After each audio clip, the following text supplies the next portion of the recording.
сафари омӯзишиву сайёҳатии мо дар ҷумҳурии Қирғизистон аз тамошои боғи Ал-Арча оғоз гардид. Ин боғ монанд ба мавзеи шаҳристони Тоҷикистон аст ва ҳоло бо бунёди инфраструктураи нав масъулин талош доранд ки ин минтақаро ба як макони сайёҳии зебо обод табдил диҳанд. боғи миллии Ал-Арча дар баландии 2200 метр аз сатҳи баҳр қарор дорад. Он яке аз аввалин боғҳои ҳамсон дар ҷумҳурии Қирғизистон ба шумор меравад ки соли 1976 таъсис ёфта шудааст. дар ҳудуди боғ ба ғайр аз ҳайвоноту паррандаҳои мавсимию доимӣ ҳамчунин қариб 800 намуди рустаниҳо ба қайд гирифта шудааст ки ба зебоии ин муҳит таъсири мусбат мерасонанд. дар баробари сайёҳони дохилӣ аз хориҷи мамлакат низ шумораи зиёди сайёҳон ба ин минтақа меоянд. дар идомаи сафар дар ҷумҳурии Қирғизистон мо имкон пайдо кардем ки бо фаъолияти ду расонаи иттилоотӣ агентии миллии иттилоотии Қирғизистон Кабар ва шабакаи телевизионии Алато 24 шинос шавем. Кабар муҳимтарин агентии давлатӣ дар Қирғизистон аст ки чорабиниҳои гуногунро пӯшиши хабарӣ медиҳад. ҳамон тавре ки иттилоъ дар шуд, ин агентӣ ҳамарӯза бо 6 забон хабарҳои расмию давлатиро ба аудиторияи худ пешниҳод менамояд ва ҳоло инҷо ҳамкасбони мо аз ҷумҳурии Қирғизистон доир ба сохтор, муҳимият ва таркиби иттилоотию кадриву идории ин агентии иттилоотӣ маълумот дода истоданд. муовини директори агентӣ Холида Эргашева дар хусуси фаъолияти кунунии ин агентӣ, аҳамияти иттилоот дар замони имрӯз, тарзи пешниҳод ва баррасии масъалаҳо дар самти пешниҳоди хабару мақола, истифодаи технологияи муосир дар агентӣ ва дастовардҳои муҳими соҳа ибрози назар намуда, таҳкими ҳамкориро байни васоити ахбори оммаи ду давлати ҳамсоя ба манфиати ҷонибҳо арзёбӣ намуд. рӯзноманигорони тоҷик низ дар ин замина пешниҳод ва назари худро дар хусуси пур кардани фазои иттилоотӣ ва баррасии муҳимтарин масъалаҳое ки ба фаъолияти рӯзноманигорон дахл дорад баён намуданд. Проходите, угощайтесь. телевизиони иттилоотии Алато 24 соли 2016 таъсис ёфта хабарҳо ва дигар барномаҳои дорои ҷанбаи иттилоотиро бо забонҳои қирғизӣ ва русӣ пешниҳод менамояд.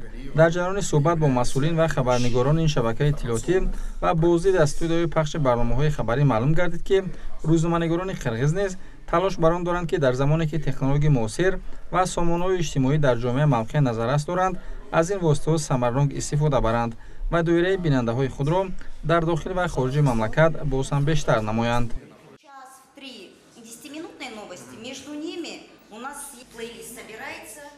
ин шабакаи телевизионӣ дар бинои собиқи шабакаи аввали телевизиони Қирғизистон таъсис ёфтааст ва кормандон ҳамарӯза пайи кору фаъолиятанд ва айни замон низ мо дар студияи марказии ин шабакаи телевизионӣ қарор дорем ва барои сабти барномаи иттилоотӣ ҳамкасбони мо аз ҷумҳурии Қирғизистон пайи кор ҳастанд ва ҳамзамон ҳамкасбони дигари мо доир ба кору фаъолияти ин шабакаи телевизионӣ маълумотро барои ҳамкасбони худ аз ҷумҳурии Тоҷикистон пешниҳод намуда истоданд.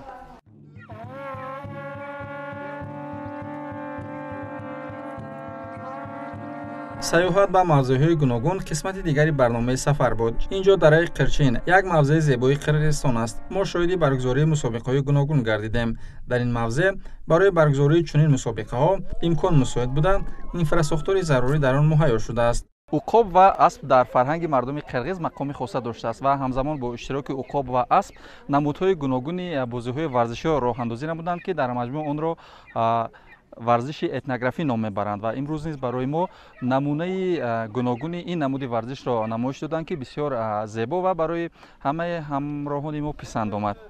ба иттилои масъулин дар ин мавзеъ, дар баробари тамрин ба намудҳои гуногуни варзиши миллӣ аз қабили аспдавонӣ, найзапартоӣ, шикор тавассути уқоб ва ғайра 3 маротиба бозиҳои умумиҷаҳонии кӯчиён низ баргузор шуданд.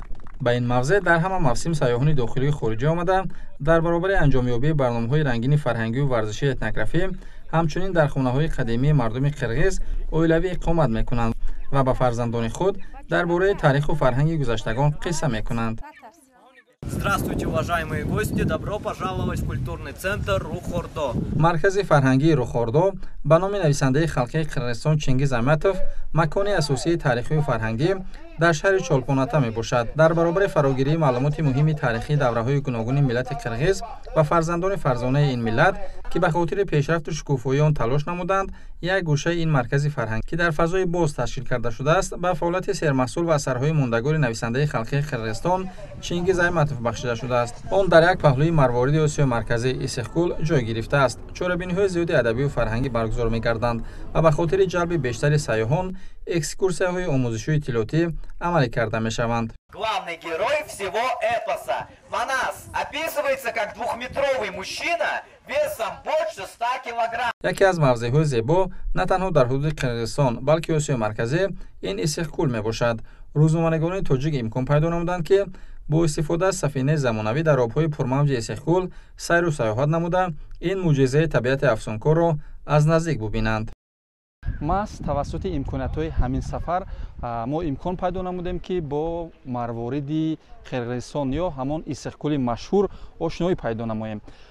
чунин боздид барои мо имконият фароҳам менамояд ки ҷаҳонбинии худро васеъ намоем ва ҳамзамон бо имкониятҳои сайёҳию фарҳангии ҷумҳурии Қирғизистон ошноии бештар пайдо намуда барои таҳкими робитаҳои минбаъдаи дӯстию ҳамҷаворӣ саҳми муносиби худро гузорем. дар маҷмӯъ ин сафар ки ба хотири таҳкими робитаҳои Тоҷикистон ва Қирғизистон аз ҷумла рӯзноманигорони ин ду давлат амалӣ гардид, бори дигар аз он дарак медиҳад ки дар ҳама давру замон танҳо дӯстию ҳамдилӣ ва рафоқат миллатҳоро ба ҳам меоранд ва дастоварду комёбиҳоро бештар месозанд. ҷои таъкид аст ки дӯстию ҳамкорӣ байни давлатҳои мо боз ҳам густаришу таҳким хоҳад ёфт.